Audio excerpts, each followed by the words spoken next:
Katie and the Perfect Babysitter. Nowadays, Katie and her best friend Isis travel from school on their own. They usually catch the 152 bus together. This particular evening, a girl from their class called Samantha was waiting at the bus stop. It was unusual to see her there, as she lived in another direction. Isis asked politely, "Have you moved house?" And Katie thought, I hope she hasn't, because I could do without her snooty looks and snarky remarks on the way home. But Samantha replied, "No, I'm going babysitting this evening." "Is that fun?" asked Isis. "Oh yes," said Samantha. "It's easy money. I give the kids ice cream for dinner and let them play with their iPads on condition that they don't bother me or even make a sound. At 8 o'clock, my boyfriend comes round and we sit on the sofa and watch Millionaire. The kids go to bed at 10:30, just before their mum and dad get back. Then I catch a taxi home with £50 for my troubles. Sick, hey?" Isis smiled, showing her pearly white teeth. But her true feelings were betrayed by just a tiny flash of green in her clear blue eyes. Katie, who knew her almost better than anyone, knew this sign. Isis was envious. A few days later, Isis had something to show Katie. It was a card, the best quality sort, with a feel of parchment, and on it, printed in beautiful script letters, was an advertisement. "Perfect babysitting service. Our 5 pledges. Cooked dinner. No iPads. Homework done. Bed by 8:30. Good night story. For more information, please contact Isis at..." and it gave her phone number. "Classy," said Katie. Her friend looked pleased. "Unlike some people," she said, "I never cut corners." Isis soon found a family to be her first customer. They were so satisfied with her perfect service that they made a regular booking for Friday nights and gave her a £20 tip every time. When Samantha heard about this, she swore to put her prices up. But her customers weren't happy with that suggestion, and she was left fuming. In fact, if Isis was not perfect, Katie might have said that she looked smug as she told everyone about her babysitting business. But then disaster struck. One Friday, Isis was getting a cold. She could not possibly risk passing it on to the children, and she did not want to let her clients down. "What shall I do?" she asked Katie on the phone. "Don't worry, I'll fill in for you," replied Katie. For a moment or two, it seemed like the connection on the phone had broken. But then Isis said, "Well, thank you, Katie, but you must promise to stick to my 5 pledges." "Of course. And one more thing, it's absolutely vital. Completely, totally cross your heart and hope to die. No magic, because if you do any of your tricks, you'll freak the kids out for life." Katie did not like the way Isis said this, but she saw what she meant, and she agreed. No magic. Katie went round the address, which was in the most expensive part of town, climbed up the steps of the entrance, which was guarded by stone lions, and pressed the brass doorbell. The door was opened by a girl of about 8 or 9 years old. She was holding a yappy little dog by its jewel-encrusted collar. The girl called out, "Ah! Mummy, come quick, there's a witch at the door." "Don't be silly, darling," said a well-refined voice. "It will only be someone wearing a Halloween costume." But Katie was not wearing any sort of costume. Just jeans and her usual coat. "Hello," said Katie when the mother came to the door. "I'm from Perfect Babysitting. Isis isn't well today." The girl was standing behind her mother, pulling a face at Katie. "I don't like her," she said. "She looks weird. Get them to send someone else." The mother sighed. She always gives new babysitters a hard time, but they simply adore Isis now. It's a sort of rite of passage. She's a dear, really, sometimes. Katie was soon introduced to the house and the family. The girl was called Skye, and her little brother was Ringo. The dog's name was Mop Top. The house was huge. In fact, the kitchen had enough marble to make a Greek goddess feel envious. The bathroom was like a hotel spa. The furniture was so perfectly creamy and white that Katie was afraid to sit on it. The paintings on the wall were so abstract that they were little more than few pimples of paint.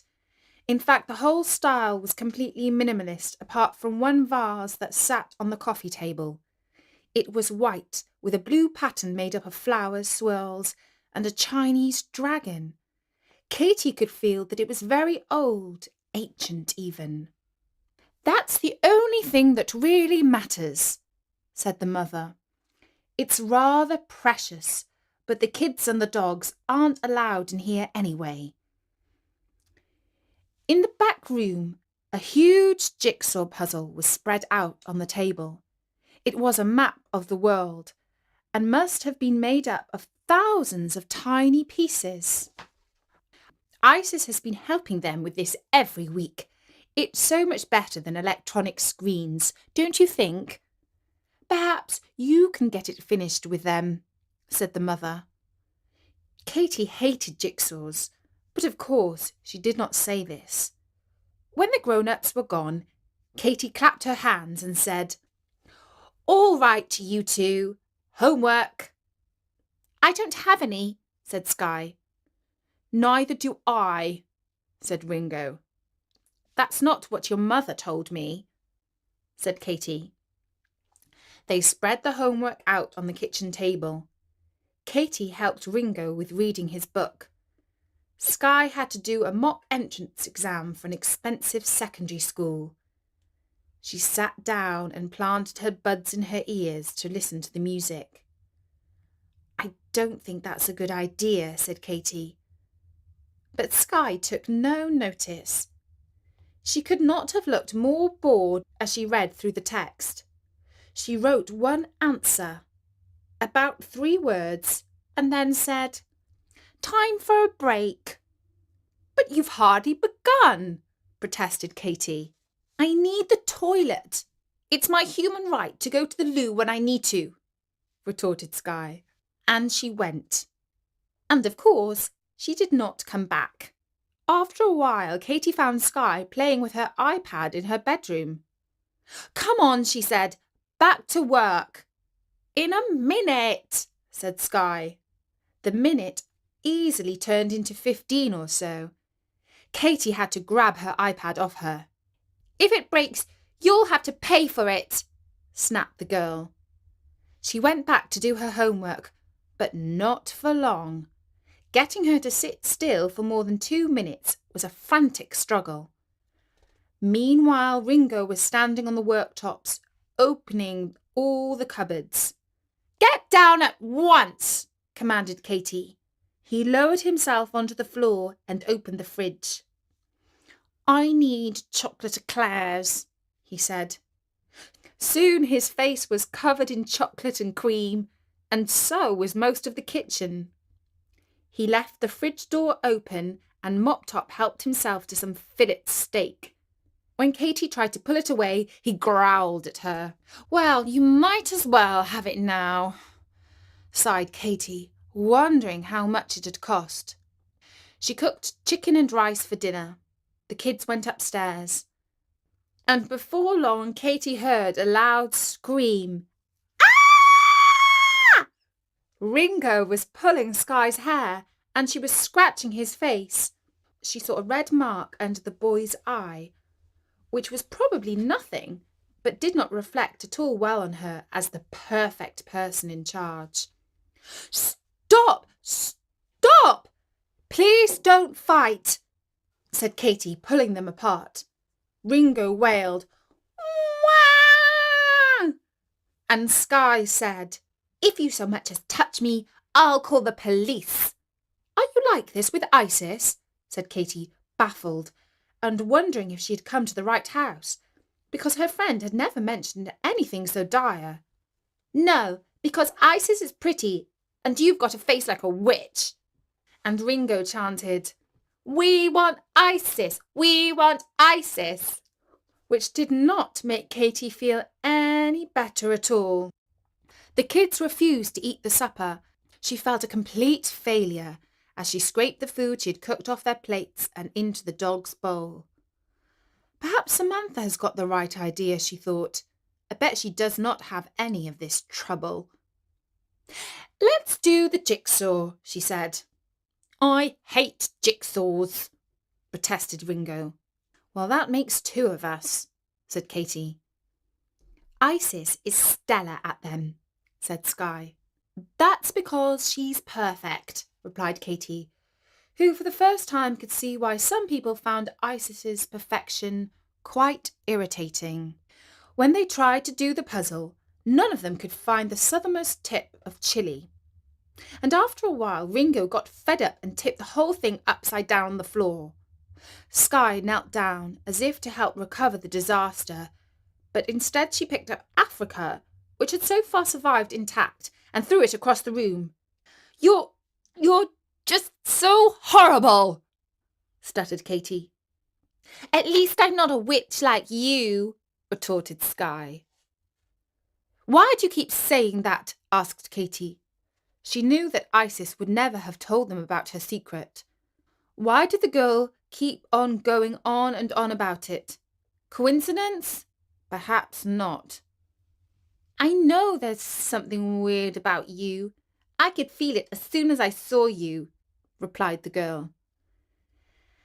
And Katy thought she was telling the truth. Perhaps she really was sensitive to her magical powers.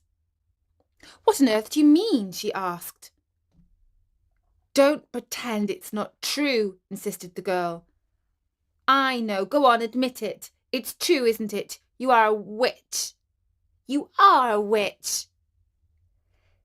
Katy was stuck because good witches are not meant to lie. In fact, a lie can lessen their magic powers. But she could not tell the truth either, so she just shook her head, which was only a little bit of a lie.